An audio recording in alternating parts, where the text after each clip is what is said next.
Talk about the health of the markets amid the recent volatility, crypto regulation, and so much more. Joining us right now is the acting SEC Chairman, Mark Uyeda. It's great to see you this morning, and maybe you can help us through what's going on. But before we get into the tariff piece of it specifically, I'm trying to understand the sort of plumbing piece of the markets right now, which is how much do you think that the investor class, which is not just the investor class, but retirees, everybody associated with this, needs to worry about the plumbing of the system, the idea of contagion and what that either looks like or doesn't look like right now?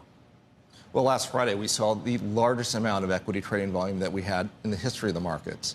And from what we can tell so far, everything worked exactly as designed. You know, one of the things that we have constantly tried to do since the financial crisis, since the Dashboard crash, since other incidents, is to learn from those events and to build an additional resiliency into the market plumbing. Is there a demarcation line, though, in your mind, in terms of just about how quickly the market could fall? I mean, I was talking to some folks over the weekend who said, you know what, if it dropped another 15%, that would not be an outrageous situation. It could drop another 20%. If that were the case, you know, peak to trough, that could be close to, 40%, maybe even more. What happens then? Meaning, do you think you fully understand where, to the point that Steve Leisman was making earlier, where all of the losses really are and what that ultimately means? Well, our primary focus is on having an orderly market. So we do have things such as the circuit breakers. Right. We also have the limit up, limit down requirements for individual symbols.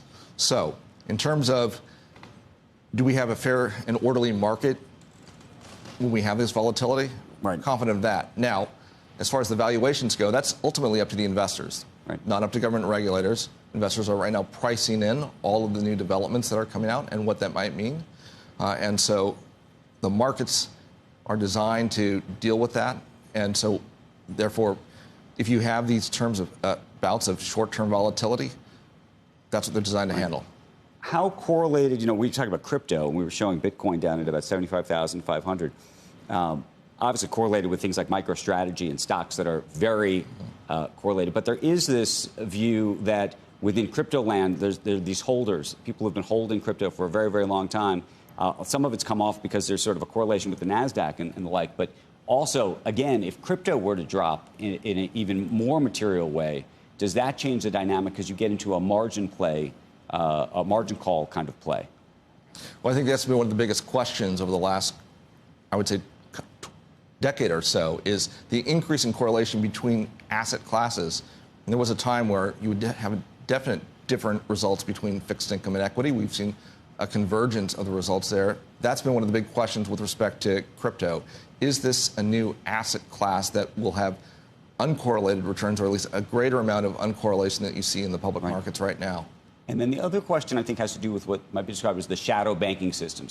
So much of the credit in America has moved off balance sheet from the big banks to what's called private credit. So the Apollos, the Blackstones, the BlackRock, all sorts of folks who are not necessarily regulated the same way that the banking system has been. But they all have connections in one way or another to the sort of regulated banking system. And how you think about that?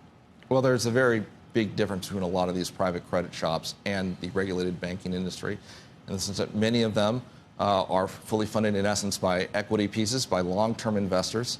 In some ways, the liquidity mismatch that one might have in the banking area can be less of a factor for private credit funds. Now, with respect to the interlinks between the fund industry and the banking industry, that's one reason why the banking regulators are there. They have prudential authority over bank lending arrangements.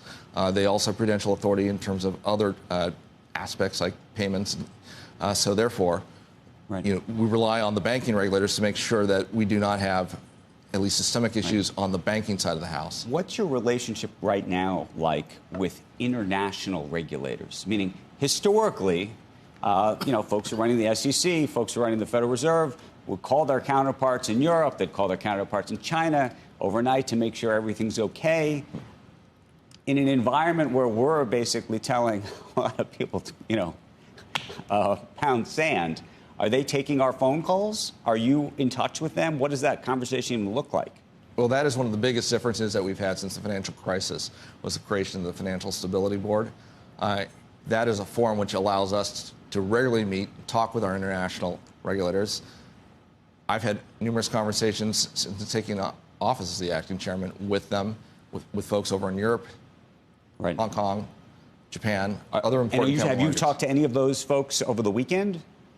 I've not personally talked with it, but we have our staff who is in constant contact with our global counterparts. They're watching, for instance, our staff was watching developments over in the Hong Kong market over the weekend, for instance. Right. I was going to say Hong Kong down 13% in a day. Japan, we haven't used any of our circuit breakers here, but Japan did use circuit breakers overnight. Is that where you watch for signs of stress that make their way through? Like, what do you think as you see those types of things? Well, what happens in Asia oftentimes and Europe can be an early warning as to what could occur in our markets. Right. So what our staff does is we look at those developments and we make sure that with respect to the various market centers, with respect to all of the clearance and settlement, for instance, and the plumbing, so to speak, that they're up and ready and that they're making sure that we do not do everything we can to minimize the risk of a market outage. One other question that I think a lot of business leaders think about is what kind of public statements they can and should make or not, but also what would draw the ire not just of the president, which is one piece of this that is sort of harder to ascertain, but to the extent they would draw your attention about what kind of risks they need to be identifying publicly or not in this moment. Well, first, as far as any public statements that business leaders make, basic rule of the SEC is make sure they're not false or misleading. Now, with respect to material risks, these are things that already SEC filings require. You need to talk about the material risks, including, for instance, supply chain risks that one might have that go into whether it's your annual report on 10K.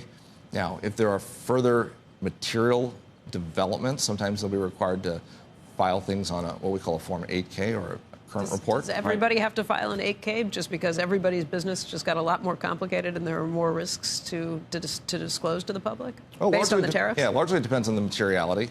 Well, I would say there's a lot of businesses. But do you expect a lot of I guess the question is, are there all of a sudden a whole series of pre-announcements that have to take place? Or does the boilerplate language that exists for most companies that talk about trade and the like and things like that, does that cover where they really stand in terms of identifying material risk?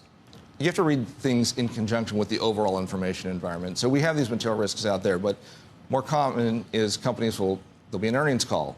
Mm-hmm. There'll be an analyst call with the CEO or the CFO of the companies, and they will talk about potential impacts to the extent that they have made, for instance, a forecast or a forward-looking projection before, and if they have reason to think that that needs to be updated based on changed circumstances, what you'll oftentimes see them do is put out some sort of corrective disclosure.